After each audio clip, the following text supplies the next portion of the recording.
Bienvenidos a En Consenso, nuestras charlas sobre Bitcoin, blockchain y criptomonedas, porque es mucho más que una tecnología, es un entorno y es una comunidad. Yo soy Elena Cases y seré su anfitriona hoy. Bienvenidos una vez más a un episodio de En Consenso. Yo soy Elena Cases. Yo soy José Rafael Peña. Y hoy tenemos a un personaje que es a los podcasts lo que es Satoshi para Bitcoin. Un personaje misterioso que todos ustedes conocen y que tiene una presencia propia. El episodio de hoy va de la madriguera del conejo y qué significa descubrir Bitcoin. Lunaticoin, bienvenido. Buenas tardes, muchas gracias por haberme invitado. A ver, cuéntame cómo fue ese evento de caer por la madriguera del conejo. ¿Cómo conociste Bitcoin? Conocer Bitcoin pasó son momentos distintos. Conocer Bitcoin lo conocí por la prensa, supongo, no recuerdo bien. Sí que tengo claro que fue en 2013. Y de ese momento tengo claro que es en 2013 porque he encontrado conversaciones buscando ya por curiosidad en mi email. Yo digo siempre que donde no llega mi cabeza llega mi email, es como mi backup cerebral. Entonces, muchas veces tengo que buscar cosas allá y buscando Bitcoin tengo conversaciones de 2013 donde un poco yo me reía de la locura de la volatilidad que tenía Bitcoin, ¿no? Desconocía nada más, pero ese fue un poco mi primer contacto. Y como muchos, pues lo miras con escepticismo, te parece dinero de internet, dinero de broma y ahí se quedó, ¿no? Entonces, ¿cuándo fue la caída? Pues la caída fue muy violenta y fue en 2017, a principios de año, no, hacia primavera. Cuando no sé por qué razón empecé a leerlo en alguno de esos blogs que suelo leer cada mañana cuando me levanto y ahí me picó el gusanillo. Dije, hey, vamos a leer un poco más sobre esto, ¿no? Y en ese momento decidí pues animarme y compré nada, para mí era muy poco, compré 50 euros de Bitcoin, ¿no? Y fue como mi primer contacto con Bitcoin. Desde ese momento en adelante fue, lo que digo, una caída muy violenta a la madriguera porque empecé a no dormir casi, a dormir lo mínimo. Me pasaba las noches leyendo. Llegó el verano y tuve la suerte de tener un tiempecito largo ese verano para mí. Y recuerdo de no salir ni de la cama. O sea, me levantaba, me tomaba un desayuno, me ponía en la cama con más libros, seguía leyendo y en ese momento sí que es verdad que tocaba un poco todo, no me quedaba exclusivamente con Bitcoin, necesitaba aprender y no entendía lo que estaba haciendo. Para mí, criptomonedas, Bitcoin era un poco todo lo mismo, no eran cosas distintas y era salvaje, dentro de mi cabeza era salvaje, porque era como que, o sea, no recuerdo que haya habido nada que por lo que haya tenido tanta necesidad de estudiar sin que me estuvieran ni forzando, o sea, que no fuera la escuela, ni que me estuvieran pagando por ello. O sea, era una necesidad imperiosa, como si me fuera la vida en ello. Y recuerdo aquellos momentos que sigo teniendo episodios a día de hoy, que yo creo que eso es lo que más me sigue gustando de mi relación especial con Bitcoin, que a veces me da por una semana, dos, donde vuelvo a sentir esa vorágine de vértigo, porque he descubierto algo, porque he descubierto una nueva madriguera, pero esos momentos iniciales fueron como 3 meses, voy a decir, incluso un poco más, de verdadero vértigo. Yo creo que si me hubieran hecho un análisis de sangre antes de la caída y después, seguro que todos mis parámetros corporales debían estar alterados. Suena a una aventura absolutamente fantástica. Me recuerda al cuento que echa Antonopoulos de la misma experiencia. Bitcoin tiene eso. La gente lo odia o lo ama y no hay términos medios. Quizá lo ignora o lo ama, yo diría. Sí. Porque, bueno, luego hay Peter Schiff y cosas de estas así que lo odian, ¿no? Sí. Pero yo creo que es un gran ignorado. Sí, yo creo que tiene algo de ignorancia, pero también intereses personales o, no sé, yo tengo la sensación de que cuando lo odian es porque se sienten amenazados de alguna manera. Sin duda. Hay algo allí, como una agenda oculta detrás. Una agenda propia más bien, que hay gente que se ha dedicado sencillamente a hacer casi que no coiner, pero odiando, que se han hecho hasta un nombre, como que, ¿cómo es que he leído por ahí? Un Bitcoin escéptico, el aforismo que más he leído de esas personas que se han dedicado más bien como a chatearla.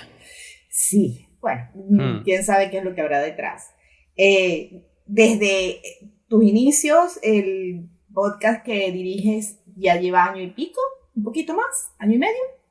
Sí, año y medio creo ya, sí. Sí, ahí esa madriguera de conejo ha crecido, por lo que veo, exponencialmente. Tienes una página que hace difusión y educación, tienes un grupo de Telegram en el que hay muchísima actividad, imposible seguirle el paso a ese canal de Telegram, y donde se hacen discusiones de muy buen nivel y donde se comparten recursos.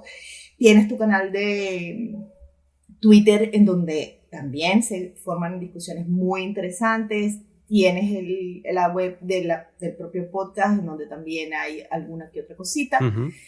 La cosa creció, ¿no? Tienes una vida además de Bitcoin.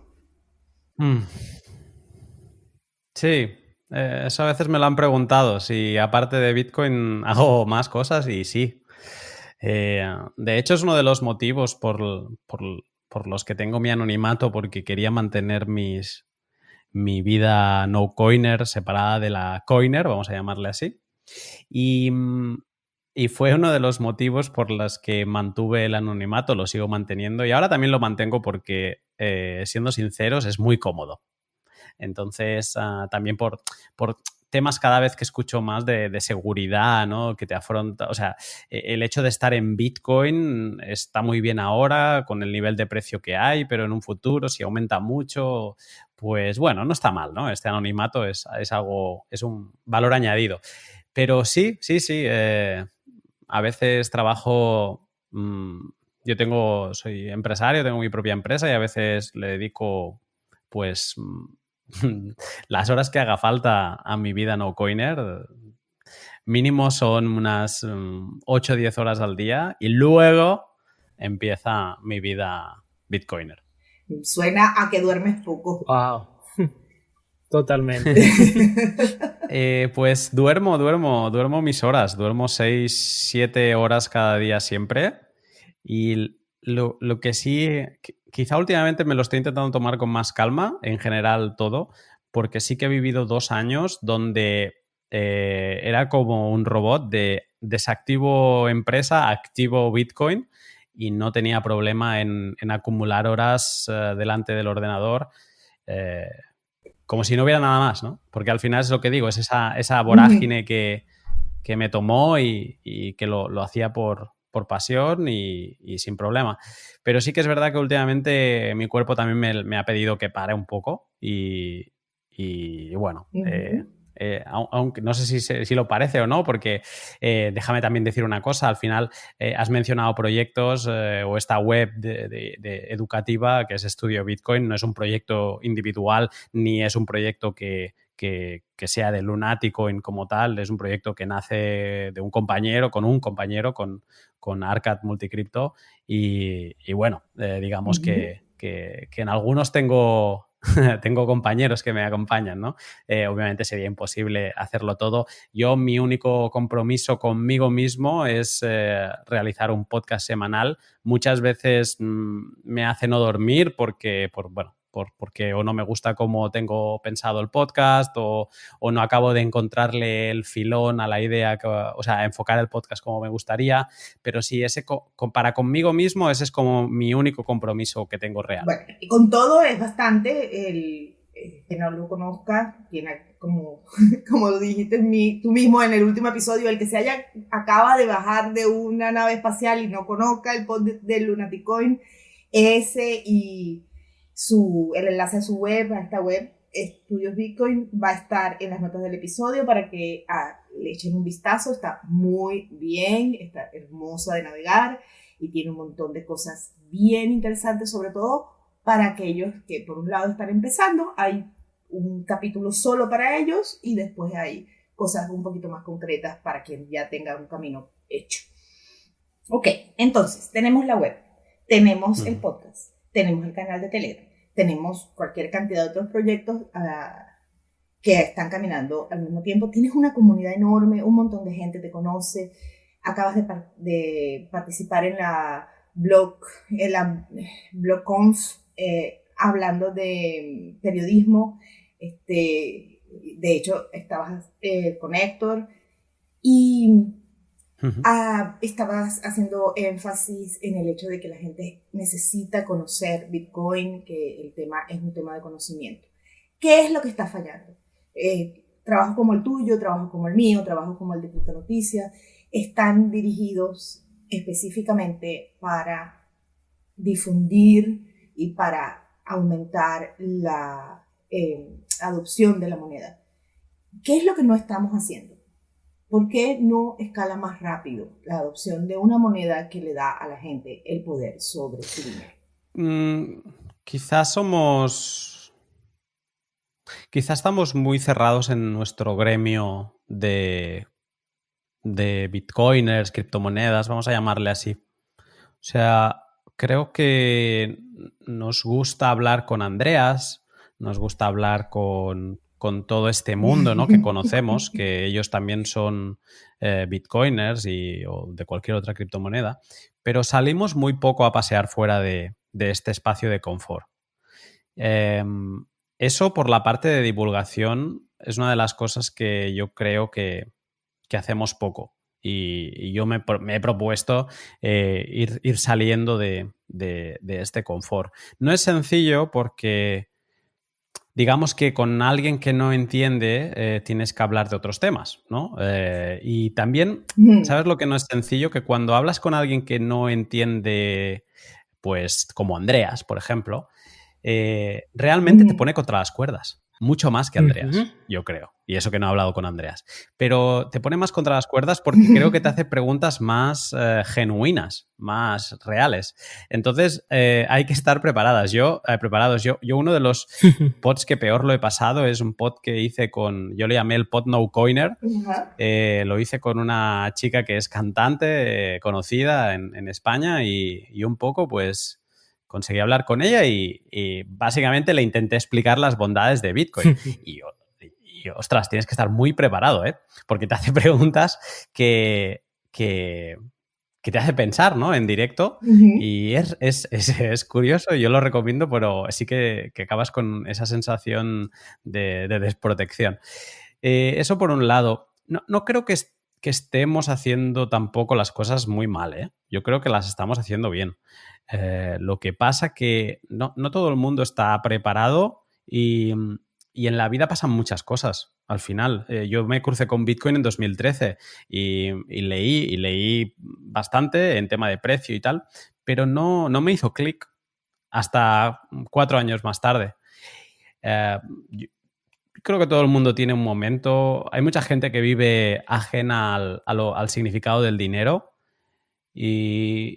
Pero algún día llega ese momento y ese día llega y esa persona decide invertir en algún tipo de activo para preservar su riqueza en el tiempo, ¿no?, como protegerse de la inflación, y a lo mejor decide invertir en inmobiliario o en metales, y habrá algún día que alguien se cruzará con Bitcoin. Yo creo que tenemos que seguir aportando valor y no movernos de ahí para que cuando alguien haga clic, pues que tenga un hogar donde llegar, ¿no? O sea, yo creo que con Estudio Bitcoin para mí es ese conjunto de recursos que a mí me hubiera gustado encontrar, por ejemplo, ¿no?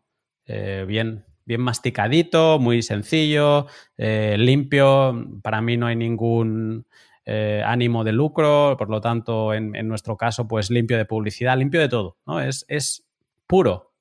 Y aunque no tenga, o sea, no todo tiene por qué ser así, tan limpito y tan tal, pero sí que se puede ir preparando las herramientas para cuando la gente llegue. Además de que hay distintos aspectos de Bitcoin que interesan a distintas personas. Yo asumo por el hecho de que, bueno, entraste no solo con Bitcoin, sino ya lo comentaste en otros episodios, en otros podcasts, Totalmente. que tú entraste y no solamente era Bitcoin, tenías otras monedas. Imagino, asumo, esto es una asunción mía, que uno de los aspectos que te interesó fue el tema del precio. Y además entraste justo para ver el Bitcoin a $20,000, o sea que llegaste justo en el momento si ese era tu interés. Pero ese no fue, por ejemplo, mi interés primordial. El tema de la tecnología y el hecho de cómo podía disrumpir las relaciones sociales, para mí era el aspecto que más me enamoró de Bitcoin en su momento. Y me imagino que el que está interesado en tecnología o en criptografía o en, no sé, temas de cómo resolver el problema de los generales bizantinos o cómo resolver el problema de los dobles gastos o cómo resolver financiación para el pueblo sin necesidad para los no bancarizados. O sea, cada quien tendrá la entrada del rabbit hole con la entrada que más le parezca atractiva. Me imagino que por allí van los tiros. Entonces un poco hablar desde todos los aspectos es clave. Sí, no sé si me has hecho una pregunta, si la has hecho me he perdido. Disculpa. No te hice ninguna pregunta, estoy haciendo rant, yo estoy evangelizando al aire. Ah, vale, muy bien. No. Yo coincido contigo en lo de que Bitcoin es polifacético y que cada uno hace clic a una parte. A mí sí que es verdad que me hizo clic el precio y la libertad. Yo me había interesado por activos bursátiles antes y recuerdo que cuando me animaba a decir, venga, vale, ok, vamos, tenía que buscar un broker o una plataforma a la que conectarme y esperarme a las horas que el mercado estaba abierto, etcétera, etcétera. Y a mí eso fue de lo que me atrajo más de este mundo, ¿no? Que es, no tengo que pedirle permiso a nadie, me conecto cuando quiero, esto está funcionando 24/7 y por ahí entré, ¿no? Esa fue mi primera madriguera, pero sí, totalmente de acuerdo, que es tan polifacético que puedes entrar por un lado totalmente opuesto al mío. Sí. Ahora, ya llevas un montón de tiempo dentro del ecosistema. Ya tienes un montón de...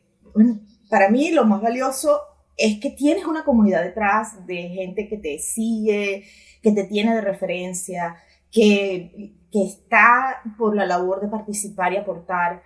De todo eso, ¿qué sientes tú que ellos te han aportado a ti? Porque lo que tú les has aportado a ellos está bastante obvio. ¿Qué me aportan ellos a mí? Valor, porque...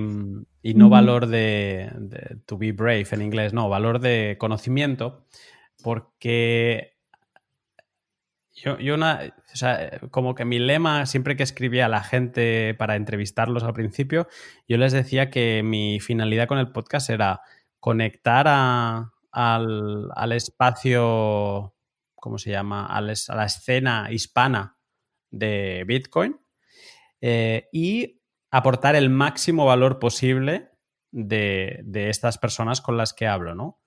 Yo creo que la parte de conexión se está viendo traducido en esta comunidad que un poco ha sentido pues que ha encontrado su casa, ¿no? Y van viniendo y se van uniendo.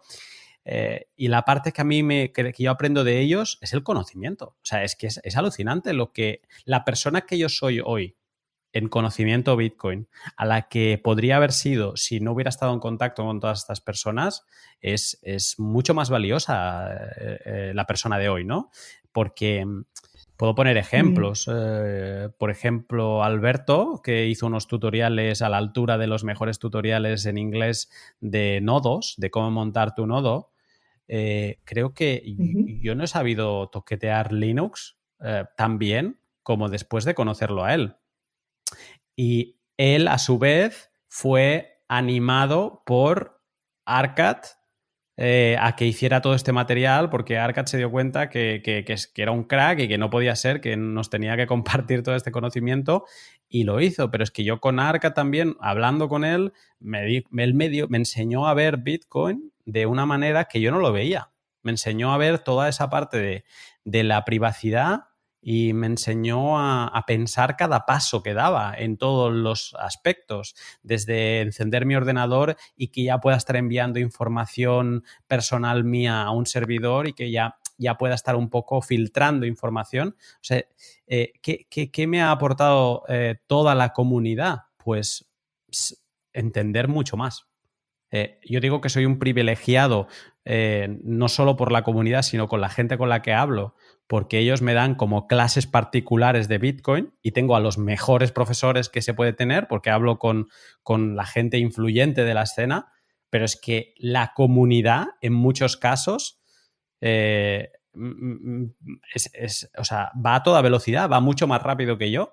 Decentralized, que es un miembro que se ha propuesto hacer cada día un tweet de ¿sabes qué? ¿Sabías que? ¿No? Y te explica algo de Bitcoin, pero es alucinante. O sea, es como el material perfecto para empezar a desayunar tu día.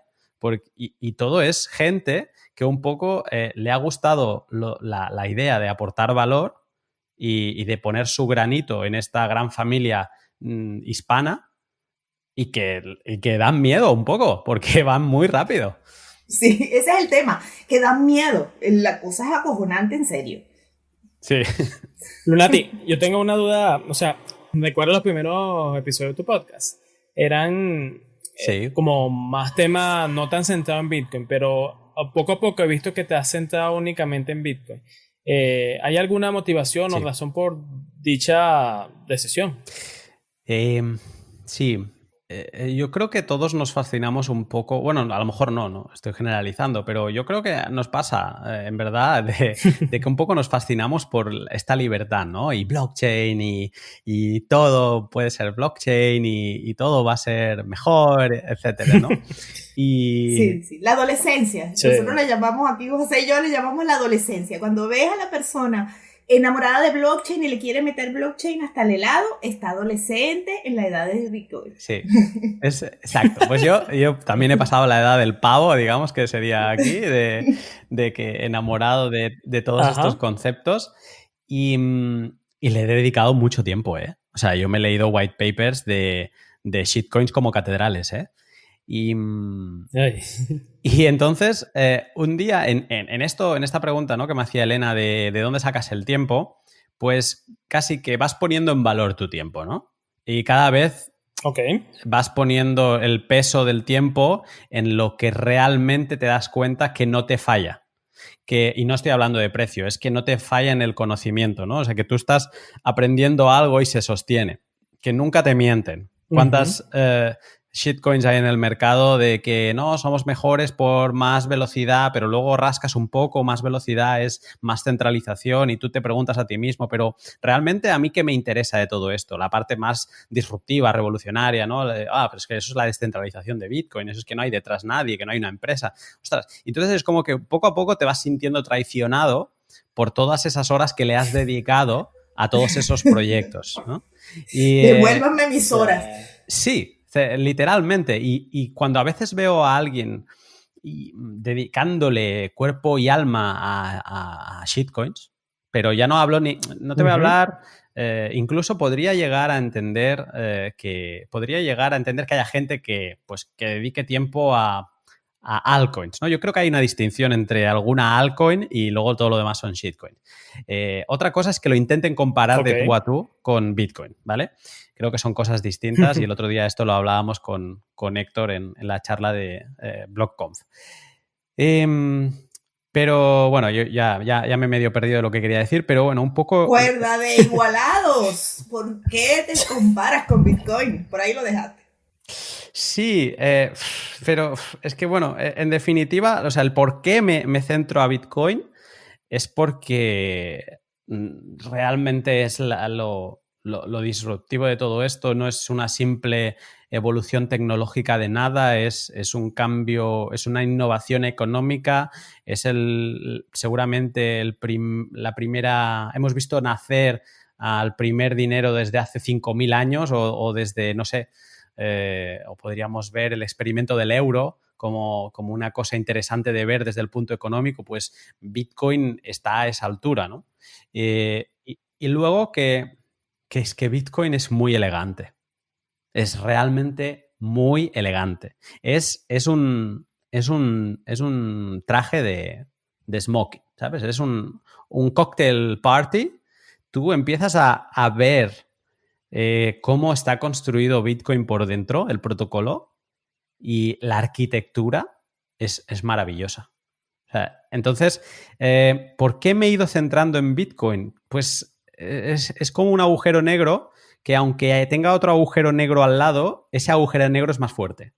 Y entonces es como que toda mi curiosidad ha ido necesitando estar saciada por todos esos nuevos campos que iba descubriendo. Y sobre todo porque tengo soy consciente de que con Bitcoin no estoy malgastando mi tiempo. Buenísimo. Sí, es una apuesta segura. Es una apuesta segura en ese sentido. Y me encantó el tema de que es muy elegante. Es una de las razones por las cuales yo pienso que Satoshi no es una sola persona, aunque haya habido una cabeza de proyecto. Es demasiado bueno para ser una sola persona. Resolvió con tanta sutileza y con la mínima cantidad de movimientos tantos problemas que hasta ese momento no tenían solución, que es difícil pensar que una sola persona está detrás de todo eso. Es así. No lo sé, ¿eh? ¿Ah? ¿Cómo así? No lo sé. Que, de hecho, creo que fue... hablé con el único hispano que aparece en el white paper de Bitcoin como referencias, ¿no? Hay, creo, ahora mi memoria va a fallar, pero creo que hay 8 referencias en el último apartado del white paper, y entre todos los nombres que aparecen solo hay uno que es de hecho español. Entonces hablé con él y un poco le hice esta pregunta de Satoshi, conociendo lo que es Bitcoin, ¿no? Esta persona de hecho había estado trabajando en la parte de timestamping y 10 años antes, el paper suyo es de 1999. Y un poco me vino a decir que todo lo que es Bitcoin eran tecnologías que todo el grupo de investigadores de aquella época en ese campo, que todo el mundo las tocaba y que todo el mundo las gestionaba. Que lo que es de hecho, me dijo una cosa que me encantó, es que el concepto de blockchain es un concepto súper antiguo, que es lo menos innovador de Bitcoin, ¿vale? Y entonces yo le pregunté, ostras, ¿y Satoshi puede ser una única persona o es muy complejo esto? Y me vino a decir algo como que no, que dices, salvando las distancias y no me voy a poner yo en un lugar que no me toca, pero yo mismo podría haber desarrollado Bitcoin. Simplemente es haber conjugado unas piezas y haber hecho el clic que faltaba, ¿no? O quizá estar buscando exactamente eso y componerlo de esa manera. O sea, que quizá desde fuera puede parecer muy complejo, pero me dio la sensación hablando con él, que era Xavier Serret Ávila, que podría ser una única persona. Sí, yo lo veo bastante posible. Lunati, así hablando sobre Bitcoin, ¿cuál es la característica que tú crees que hace Bitcoin lo que es hoy en día? O sea, lo que lo ha hecho ser tan disruptivo, tan elegante, como en tus propias palabras, pues. O lo que permite que sea así. Te están preguntando a quién quieres más, si a tu papá o a tu mamá. Sí. Sí, no, y lo está haciendo y vilmente además. Es complicado. es complicado y de hecho creo que puedo, a ver si me da tiempo mientras voy contestando. Tengo una lista, hace no mucho pregunté, es un material que aún no he publicado, pero hice una pregunta en Twitter y no me estoy saliendo por la tangente, ¿eh? Yo voy a contestar mi respuesta, lo prometo. Ok, seguro. Pero hice esta misma pregunta de qué considera la gente que es Bitcoin en una palabra, ¿no? O sea, que cada uno dijese lo más importante de Bitcoin en una palabra. Y es alucinante. Recuerdo ese tweet y recuerdo haberme quedado mirando el teléfono como gallina que ve sal. No sé qué responder a esto, lo dejo porque no puedo con esto. Sí, y no lo estoy encontrando ahora, pero bueno, más o menos me acuerdo que que dijeron, o sea, las palabras son descentralización, libertad, consenso, anarquía. Ostras, qué rabia, porque había palabras, ahora mismo no me vienen a la cabeza. Y es muy interesante como de nuevo cada uno se queda con una parte de Bitcoin. Yo, ¿con qué parte me quedo? De que creo que es lo que realmente... Seguramente es que son varias, no me puedo quedar con un aspecto. Yo creo que sería una mezcla entre la descentralización, que además era el término que más se repitió en aquel tuit, la incensurabilidad, sobre todo, de lo que más, o sea, el sentirte con el poder de que obviamente te pueden amenazar y te pueden secuestrar a algún familiar y un poco obligarte a que les cedas tus llaves, pero al final depende de ti, ¿no? Depende de que cedas, ¿no? Tal cual. Entonces es muy fuerte, es muy potente esto. Me quedo con la portabilidad de Bitcoin también, el hecho de que alguien en un país en guerra o alguien que tiene que emigrar de su país pueda memorizar unas palabras, desconectar su economía, volar, tomar un avión y viajar a otro continente y con esas palabras conectar su economía de nuevo. Yo creo que seguramente es esa mezcla sobre todo de incensurabilidad y descentralización. Que luego tienen como consecuencia multitud de todas las cualidades que son Bitcoin. Sí, yo me inclino siempre más a la parte de incensurabilidad. Porque tantas experiencias en Venezuela con los bancos, la dificultad de acceder a divisas y todo eso, creo que enseña a la mayoría de los venezolanos que confiar en los bancos nacionales y entre los gobiernos es peligroso, y Bitcoin por lo menos te provee una alternativa de no tener que siempre recurrir a ellos. Ay, Dios mío. Si fuera un poco así. Es así, saltarse los cepos bancarios. Pensando que el tema de Venezuela como, de nuevo, el paradigma de todo lo que no se debe hacer en el mundo. Y además de eso, cómo las criptomonedas serían capaces de salvar la economía venezolana. Y bueno, la historia nos dice que eso no es lo que pasó. Nosotros no tenemos a las criptomonedas. Salvar la economía venezolana. Exacto, no hay. Las criptomonedas no nos están salvando. Y tenemos una economía... No, es que me da risa esa frase. Son como la frase de la criptonación venezolana. Que es una falacia, ya lo sabemos tú y yo. Y ni siquiera las shitcoins nos han salvado. Entonces, el gran tema de Bitcoin, que sería, por ejemplo, la velocidad de las transacciones, o el hecho de que no todo el mundo sabe y entonces no hay adopción en los comercios. Dash, por ejemplo, le metió a eso mucho interés y muchos recursos, y con todo eso no lo logró. Entonces, ¿qué quieres que te diga? No. Es que somos seres de costumbres. Sí, y entonces... hay algo llamado la resistencia al cambio. Sí, pero es que es así.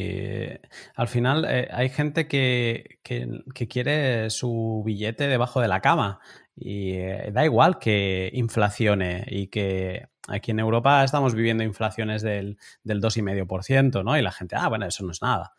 Bueno, eso no es nada. Si haces el compuesto en 30 años, es un pico, ¿eh? Y a lo mejor esos 30 años es tu vida laboral más productiva. Entonces, si realmente te estás sentando sobre un fajo de euros, pues te estás sentando cada día sobre un fajo un poco más pequeño. Entonces, la gente es de costumbres, y aun con todo eso, no cambia. Y mira que es sencillo, un activo como el oro, que en el 1971 valía $35 la onza, está costando ahora mismo unos $1,600 la onza. O sea, mira qué sencillo, que es otro activo que la gente tiene apego. El haber estado ahorrando en oro era una manera de protegerse contra esa mínima inflación, por ejemplo, y encima ganar bastante a cambio. Entonces, ¿qué le vas a explicar a la gente? ¿Que hay un activo que no puedes ni ver? que a todos nos sorprende que haya un activo digital que no se pueda copiar infinitamente, que esa sería otra disrupción de Bitcoin, ¿no? El haber inventado la escasez digital distribuida para un uso monetario. Yo eso es de las... O sea, yo tengo familiares que saben todo lo que estoy haciendo y me siguen preguntando, pero esto se puede hackear, ¿no? Entonces, estabas luchando contra esas costumbres que va a costar. Es que la gente aún así sigue viendo que ha habido bitcoiners que se han hecho enormemente ricos por simplemente holdear en el tiempo, pero da igual, no ven esa parte. Siguen estando más tranquilos con sus dólares debajo de la almohada y sintiéndose seguros, aunque sea un dinero político que les pueden estar devaluando a distancia, ¿no? Apretando el botón de imprimir. Es gracioso porque justo esa fue una de las preguntas que le tuve que responder a mi papá cuando me preguntó por Bitcoin. El tema es de la perseverancia, ¿no? O sea, yo empecé con esto, empecé con mi entusiasmo, le avisé a todo el mundo, por supuesto, nadie se entusiasmó, esta es otra loquera de esta loca. Y un año después, 2 años después, empiezan a preguntar, porque Bitcoin empieza a sonar en otros lados que no son solo los círculos estos a los que nos referimos antes. Y una de las preguntas que hizo mi papá, que además tiene ciertos estudios en los temas, bueno, defíneme, para saber si Bitcoin es dinero. Y me pregunta, ¿es fungible? ¿Es transferible? ¿Es reserva valor? Etcétera. ¿Se usa como pago? Y una de las preguntas que me hizo fue, ¿te lo pueden robar? Y me puso a pensar, porque es verdad, te lo pueden robar, porque alguien puede entrar a tu casa y ponerte una pistola en la cabeza y adivinar qué vas a ceder. Primero vas a ceder los bitcoins antes de ceder tu vida. Pero esa es la característica. De resto, un manejo adecuado, mínimo de seguridad, da ciertas garantías de que no te lo pueden robar. Y tuve que pensarlo. Y entonces me puso a pensar, ¿es verdad que la característica de que se lo pueden robar es una de las que define el dinero? Por ejemplo. ¿Y qué define robar? Porque entonces, de nuevo, ¿qué significa? Si entran a mi casa y me ponen una pistola en la cara, bueno, muy probablemente la persona que me está robando tiene que saber lo que es Bitcoin, para saber qué es lo que está haciendo. Por ejemplo. Entonces... Y hay otro peligro. Uh-huh. Por haber hecho tus compras en un exchange con KIC, esos datos hayan llegado al mercado negro en un hack que haya tenido pues local bitcoins o Coinbase o lo que sea, y que entonces ese ladrón tenga esa información de que tú has comprado, vamos a poner 10 bitcoins en 2013, entonces te vengan con la pistola y te exijan hasta tu muerte que les entregues tus bitcoins. Pero imagínate que tú los perdiste de verdad, que no estás haciendo la cobra, digamos, para entregarle los bitcoins. O sea que es tan... O que ya los vendiste. Pero imagínate, lo de perderlo es... Porque imagínate, los vendiste, puedes tener hasta un justificante, ¿no? Que le dices, señor ladrón, un segundo, que como si fueras aquí a Hacienda, te voy a demostrar que vendí mis bitcoins para que usted no me instigue más. Vendiste, pero imagínate que los perdiste. O imagínate que los regalaste. Es que da igual lo que los consumiste y no tienes esos comprobantes. Que eso es un poco el problema que se ha encontrado la familia de Hal Finney, ¿no? Que alguna vez ha tenido algún tipo de acoso por eso mismo, porque, a ver, si eres Hal Finney, si eres la familia de Hal Finney, algún que otro Bitcoin vas a tener. O eso piensan los acosadores. Entonces, que Bitcoin también tiene esa parte negativa o esa parte que, de hecho, te exige una cierta seguridad. Que alguien puede pensar que sigues teniendo todos esos Bitcoins, cuando es posible que no. Que realmente estés diciendo la verdad. Una de las primeras cosas que recuerdo que tuve como experiencia de entrada a Bitcoin fue un chat que tuvimos nosotros, los del grupo del periódico, que era cómo asegurar tus carteras de Bitcoin.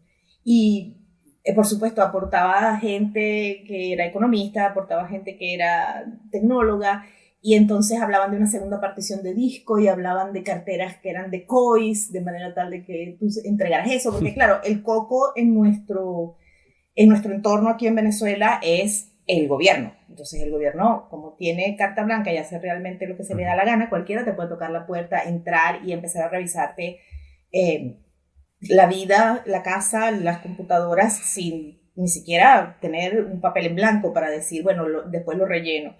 Hay casos documentados de cualquier cantidad de exabruptos que hizo la Guardia Nacional y el SEBIN en Venezuela. En todo caso, esa era nuestra idea. Bueno, ¿cómo se hace? Bueno, hasta llegar al punto de tener carteras de COI.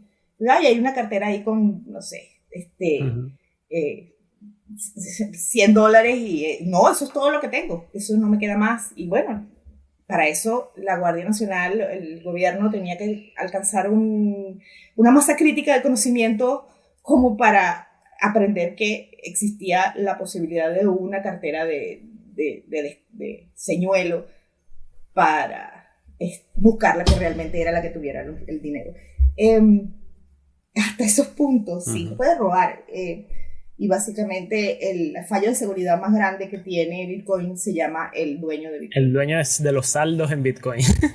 Totalmente, sí. Somos el eslabón débil de toda la cadena de seguridad que puede haber. Eso sí es cierto. Lunati, ¿cómo ves o cómo se mueve el ecosistema Bitcoin, cripto, blockchain en España? ¿Cómo lo ves tú? O sea, cómo se mueve, o sea, sí, exacto, ¿cómo lo ves tú? Quiero sí dar tu opinión en España, o sea, mucho Bitcoin, sí, blockchain no, viceversa, muchos proyectos, soluciones blockchain que no llegan a término. ¿Qué opinas tú de cómo se mueve todo eso en España? Mucho blockchain, muchos proyectos. O sea, veo muchos vídeos de gente inspiradora con ideas de futuro, visionarios, ¿no? Que te explican un poco cómo va a ser el mundo, ¿no? Y te explican, no, ¿por qué tal? Porque ahora llegará la inteligencia artificial y cambiará esto y eso y qué. Y dice, y luego, no sabéis, no habéis escuchado hablar de lo que va a ser la tercera revolución, que va a ser el blockchain, ¿no? Y un poco te empiezan a explicar que, pues lo que comentábamos antes, ¿no? La solución, la panacea de todos los problemas que ha tenido la humanidad. Y creo que mucho del desarrollo está yendo por ahí, incluso con inversión de empresas. Creo que en España hay un proyecto, porque tampoco me ha interesado mucho, lo siento, para investigar más, que es como una blockchain privada para empresas que se llama Alastria y que también está recibiendo fondos de grandes empresas. O sea, digamos que parte del desarrollo que hace mucho ruido va por ahí, ¿vale? Y sé que grandes despachos de abogados pues están trabajando con proyectos así de cosas sobre trazabilidad en blockchains, etcétera, etcétera. Eso es lo que más ruido hace. Ahora, desarrollo Bitcoin, pues como en todos lados, yo creo. Los pocos que un poco luchan y hacen y buscan su camino para ir encontrando inversión e ir desarrollándole, pero sí que he hecho en falta una escena fuerte, Bitcoin. Por ejemplo, yo vivo en la zona de Barcelona y echo de menos un espacio bitcoiner donde se empuje todo, pues, ¿no? Desde el conocimiento hasta, ¿por qué no?, el desarrollo. Ahora, justo antes de la explosión del COVID, estaban a punto de abrir un espacio para hackers, le llamaban, que iba a dirigir Amir Taki, que era el... Sí, el conocido. Había sido desarrollador de Bitcoin Core y también el creador de Leap Bitcoin y el creador de Dark Wallet, la primera wallet en tener una implementación funcional para el usuario de CoinJoin. Entonces, él iba a ser un poco el director. Este sitio va a existir, no es que se haya cancelado. Lo está promoviendo Paralelní Polis, que es un edificio hacker activista de la República Checa. Pues iba a hacer va a ser su primer espacio en Barcelona y yo creo que por ahí algo podemos hacer. ¿vale? Incluso pueden a lo mejor salir los seminarios socráticos de Bitcoin que se hacen en otras partes del mundo, donde cada semana se reúnen developers y un poco tratan temas más en profundidad. Pues creo que eso podría dar pie a empezar a tener estos seminarios, en este caso en concreto en Barcelona. En otros sitios como en Madrid sí que hay espacios como Criptoplaza, donde se está haciendo muy buena labor en difundir y en llevar bueno, Criptoplaza es un coworking de empresas relacionadas con el sector blockchain, cripto, vamos a llamarle así, ¿no?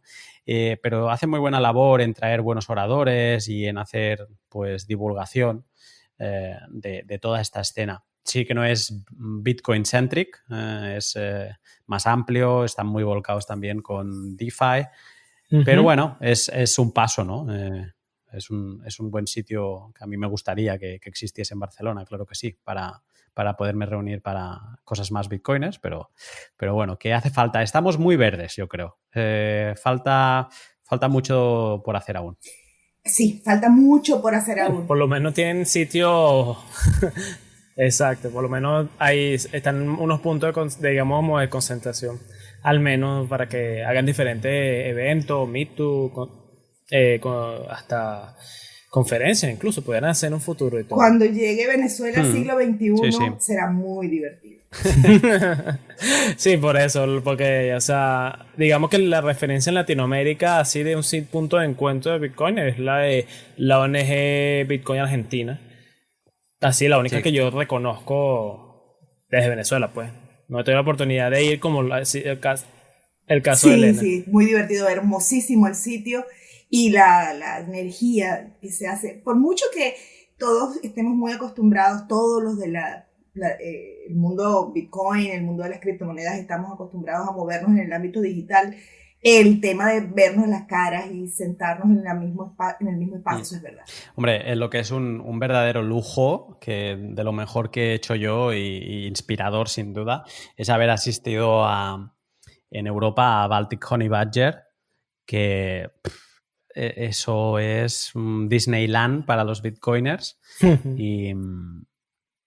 y es una sensación, bueno, es que es inexplicable. Totalmente. O sea, que entiendo esto que dices, Elena, de poderse reunir, porque en ese caso te estás reuniendo con toda la plana mayor de Crypto Twitter, de habla inglesa y algunos españoles, y la cabeza... La creme de la creme. Sí. La cabeza, yo creo que sigo sacando cosas de mi visita en Honey Badger de septiembre de 2019 y espero, cruzo los dedos, para que, aunque se tenga que retrasar un poco, se celebre este año. Porque esto también pasará, como diría otra española famosa.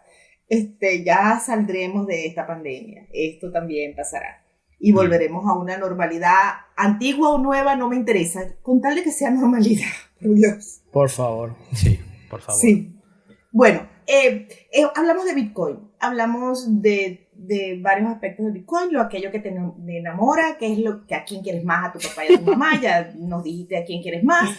De todos los proyectos que se están presentando para innovar, estoy pensando en cosas como soluciones de segunda capa, los temas de seguridad y de anonimato para las transacciones de Bitcoin, que es un tema que se ha estado discutiendo mucho en el canal de Telegram en estos días. Por favor, el que esté interesado en el tema, entre ese canal, que está muy interesante.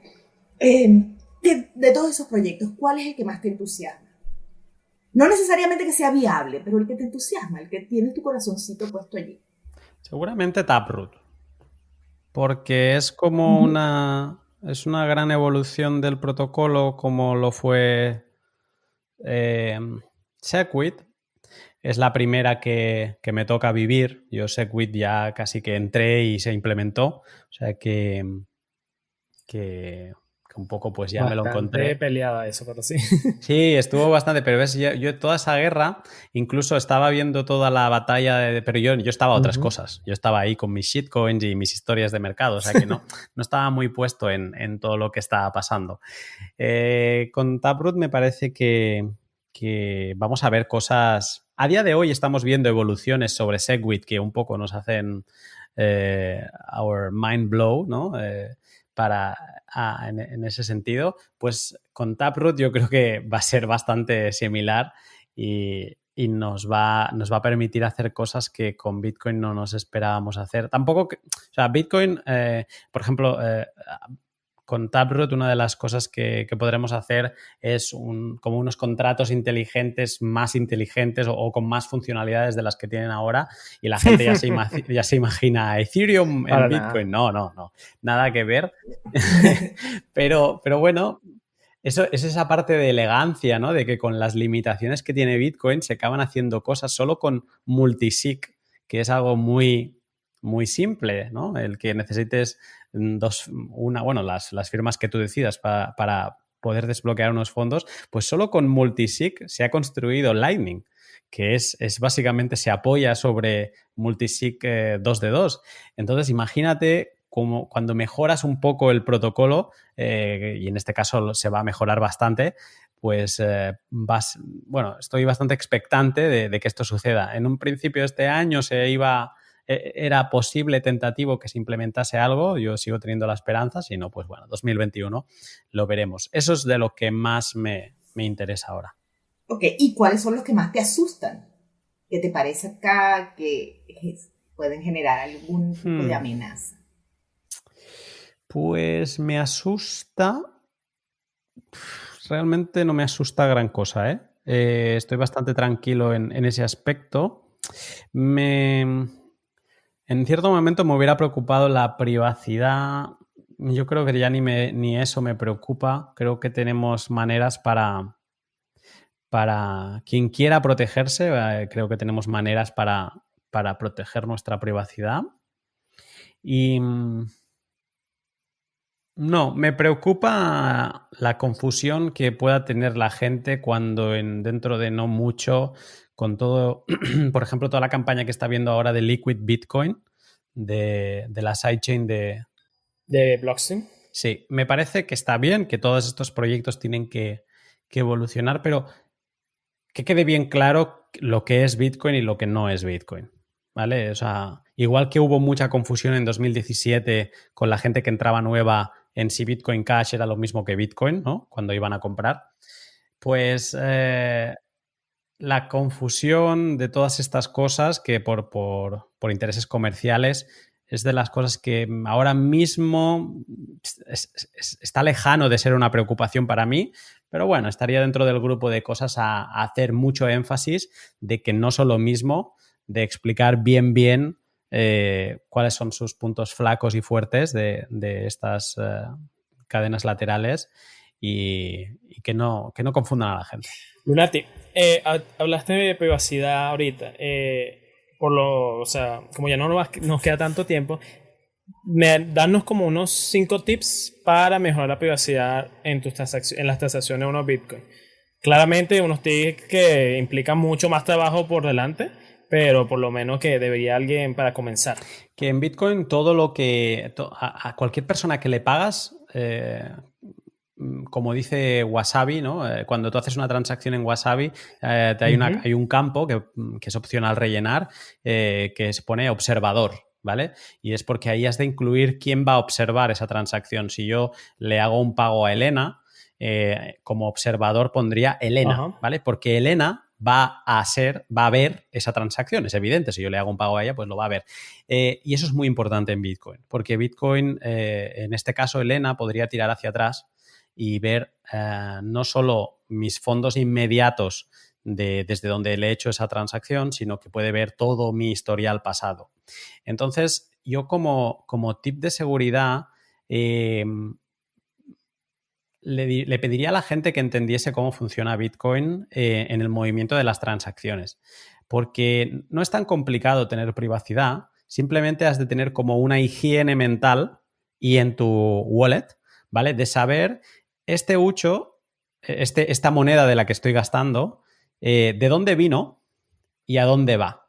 Si a mí esta moneda me la dio José, pues de observador esa moneda la conoces tú pero es que luego si se la envío a Elena, va a conocer Elena. Entonces hay que tener muy claro qué posibles amenazas puede haber de ello para mi privacidad, ¿vale? Eso es como una cosa que es muy sencilla y a la vez muy importante. ¿Qué otro tip de privacidad podría dar? Mantengan anónimo su identidad en Twitter.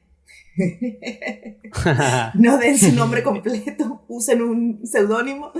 No publicar tus direcciones Bitcoin en ningún medio público. Okay. Si alguien te pide, a mí algunas veces me han dicho, oye, ¿me permites una dirección para hacerte una propina? Entonces yo la genero en ese momento. Y como observador, pues si Elena me pide esa dirección, pues pongo observador Elena, ¿vale? Y un poco ya la marco, pero no la publico en Twitter.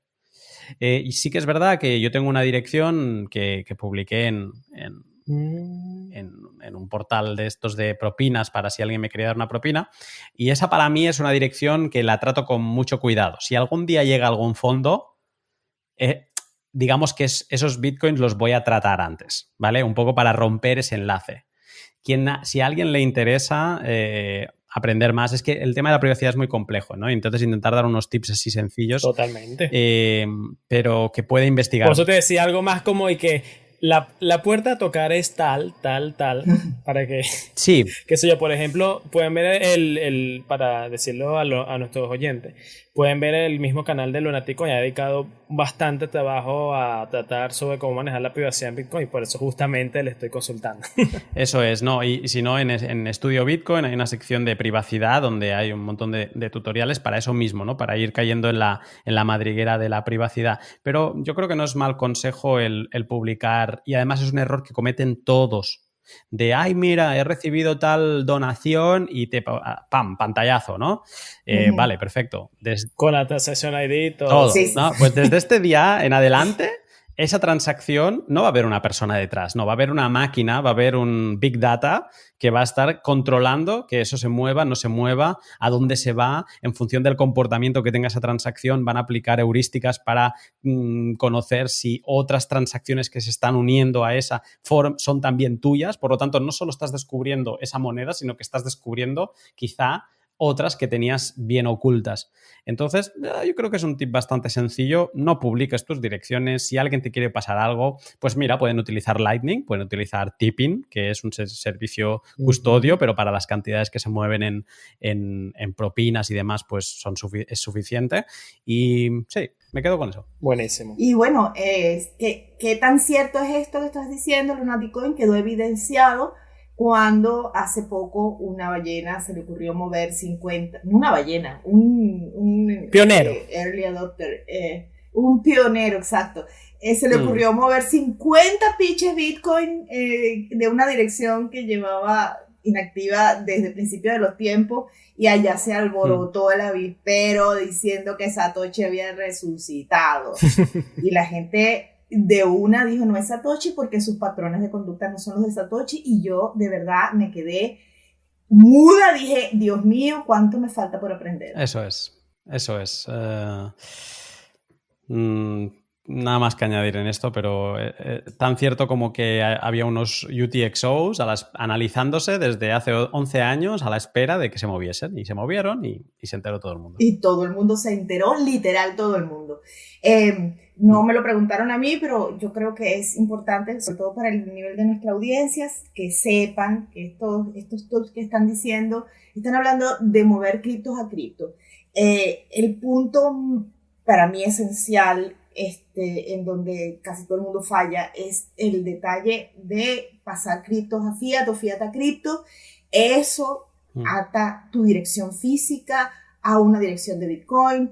Esos puntos son los que hay que tratar con sumo cuidado. Entonces, si pueden, trabajen y cobren en cripto y no compren cripto de fiat, porque hay una vulnerabilidad en cripto. Es así. Y yo sé que ya abusamos de tu tiempo, ya cumplimos más o menos la hora que te pedí que me regalaras, pero yo quiero abusar y hacerte una pregunta que para mí es importante. Vamos a ello. Yo tengo la sensación de que hay una movida desde los gobiernos y una movida desde los bancos que parecieran a estar despertando a el nivel de disrupción que significa Bitcoin para la economía y sobre todo para los manejos de control social que implican el tema de que el valor del dinero está bajo el control exclusivo de los bancos y los gobiernos. Parecieran estar despertando. Y yo la verdad es que me quedo sorprendida del bajo nivel de respuesta que veo. No hay payback, no hay contraataque de estas grandes instituciones arcaicas. Más bien parecieran estar todos congelados. ¿A ti te parece que este tema existe o soy yo que estoy paranoica? Y si existe, ¿realmente están reaccionando o están esperando o viendo a ver por dónde se meten? ¿Qué? Yo creo que ya están reaccionando. Países como China yo creo que están reaccionando, países incluso como Venezuela. Pareciese que ha querido reaccionar en cierto momento, pero yo creo que otros países de forma más efectiva lo van a hacer y va a ser lo más orwelliano que vamos a ver en nuestras vidas. Me da pánico, ¿eh? O sea, antes me preguntabais, ¿te da algo miedo de... Perdón, ¿me da algo miedo de Bitcoin? De Bitcoin no. Me da algo miedo de la sociedad en relación a estas criptodivisas que se están planteando hacer los bancos centrales. Me da pánico, porque es... O sea, todas las tecnologías, los estados no la han utilizado por la parte buena, la han utilizado por la parte del control. Totalmente. Entonces... Exacto. Faltaba más. O sea, ¿cómo vamos a perder esa oportunidad, por Entonces, Dios? Pues imagínate, ahora mismo los bancos centrales emiten, al menos hablo desde mi perspectiva europea, permiten, emiten aumentando el balance, etcétera. Pero bueno, para que nos entendamos, imprimen más billete y ¿a quién se lo entregan? Se lo entregan a los bancos comerciales que un poco... pues siguiendo políticas fijadas para no saltarse las normas, los dan de una manera o de otra, ¿no? Y luego eso se lo entregan a empresas o a particulares para que puedan, pues, a través de préstamos pagar sus diferentes inversiones. Ahora imagínate que el Banco Central tuviera el poder de una criptodivisa estatal, europea, del país que fuese, que pudiese controlar, que se elimina de un plumazo al intermediario, a todos los intermediarios, a toda la banca comercial, porque directamente se lo puede entregar a empresas, se lo puede entregar a particulares, y no solo se lo entrega, sino que tiene conocimiento en todo momento de en dónde se lo están gastando esas personas. Porque hoy en día todas estas expansiones cuantitativas entregan el dinero, se tienen que fiar de los balances de la banca comercial que los entrega luego a particulares, pero es que luego estos particulares o empresa pueden hacer líquido en efectivo una parte y ahí pierden el control, ¿no? Pierden el control. Con las criptodivisas estatales de los bancos centrales tienen el control de en qué farmacias están gastando los euros, de en qué tabaco es el preferido de los españoles versus los franceses. O sea, tienen el control absoluto. Es más, si tal persona no es buen ciudadano, le puedo congelar la cuenta o le puedo cobrar directamente ese impuesto que se está haciendo el loco y no me lo quiere pagar, ¿vale? Porque no está de acuerdo, o esa multa. Es el control total, perdemos la libertad de nuestras decisiones. Ahora mismo, si no pagamos nuestras multas, nuestros impuestos, pues hay consecuencias, te llevan a un juzgado, etcétera, etcétera, ¿no? Y ahora es como que llegaremos a un punto donde la economía estará visualizada real time desde un banco central y donde tendrán el poder de todo. Eso me da pánico. O sea, yo no creo que estén ignorando a Bitcoin. Yo creo que están tomando buena nota y viendo de las posibilidades de esta tecnología, por la parte más banal, que es la cadena de bloques, pues cómo pueden ellos traducirlo en un control total y en amasar más poder del que ya tienen. O sea, que es eliminando a la banca comercial y a cualquier tipo de intermediario. Es el paraíso del panóptico, absoluto. Las criptomonedas, si no las empezamos a defender desde la privacidad y desde nuestros derechos individuales, del anonimato sobre todo, es el paraíso del panóptico. Caído en el lado oscuro de la fuerza, esto tiene mucho potencial. Totalmente, suena 1984, mezclado con otras historias distópicas. Un mundo feliz. No, podemos ponerlo todo. Podemos poner Star Wars, y podemos poner el Blade Runner y podemos poner Apocalipsis Now. Podemos ponerlas todas ahí. Es cualquier cosa acá. Bueno, Lunático, muchísimas gracias. Un gusto realmente conversar contigo. Esto podría para mí durar 5 horas y todavía me quedaría con ganas. Esta es tu casa. De nuevo, quedamos absolutamente a tu disposición. Oh, es un placer tenerte nosotros aquí, Lunático. Un gusto. Yo por mi parte también un placer estar aquí charlando en esta charla tan amena. Siempre hago pods, pero claro, en tensión, porque tengo una agenda que cumplir y a mí pues poder charlar con vosotros relajadamente ha sido un gusto y además una muy buena charla, así que muchas gracias por tenerme en cuenta y por invitarme. Y a nuestros oyentes, gracias por escuchar. Estas charlas en consenso hacen parte de Criptonoticias, el periódico especializado en Bitcoin líder en habla hispana. Nos pueden encontrar en Twitter, Facebook, Instagram, LinkedIn, YouTube, Telegram, en la web criptonoticias.com y ahora en formato podcast, donde sea que escuches tus podcasts. Gracias por acompañarnos.